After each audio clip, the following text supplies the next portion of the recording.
Congratulations. Rungu rwa ngwataniro ya mabengi bururi-ini rwa Kenya Bankers Association, riu bengi ya Cooperative ni yaniriirwo ta bengi iria njega muno bururi-ini ukiringithanio na bengi ingi mwaka-ini turi.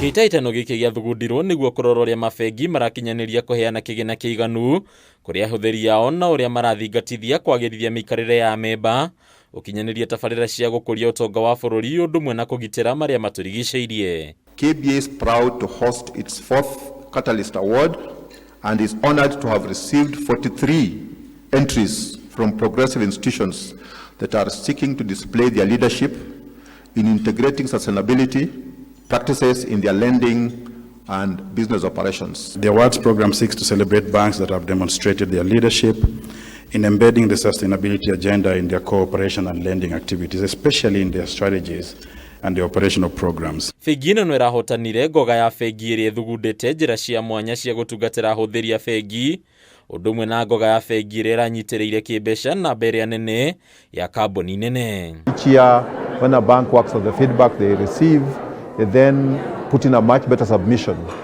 in the next year, and no wonder now the competition has become fairly stiff, so that the winners are actually entities that have put in quite a bit of effort, and you can see they are really improved in terms of their practices, both from a lending perspective and operating perspective. From such as this award ceremony are essential, not only for providing an opportunity to inspire and learn, but also it helps to acknowledge those who are doing a great job in the industry. Riri ni rita ria gatatu hari miaka itano bengi ino kugwetwo ta bengi iria njega muno bururi-ini kuria mwaka wa 2017 na 2019 yahotanire ngoga ino ario ngoga imwe gatagati ka nyingi iria ikoretwo ikigwatira. The good thing about it is that the banks that participate get fairly detailed feedback on areas that they need to work on, areas that they have done well, and that encourages them for the next year's award.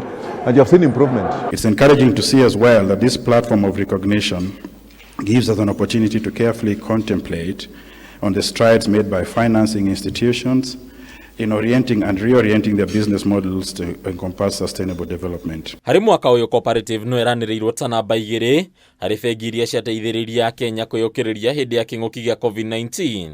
Guku ningi ikianiriirwo ta namba 3 hari bengi iria iteithiririe muno gukura kwa ruhonge rwa biashara nini kana MSMEs. Hadini ya Kameme TV retwera kwa ni Bataru wa Mwagi.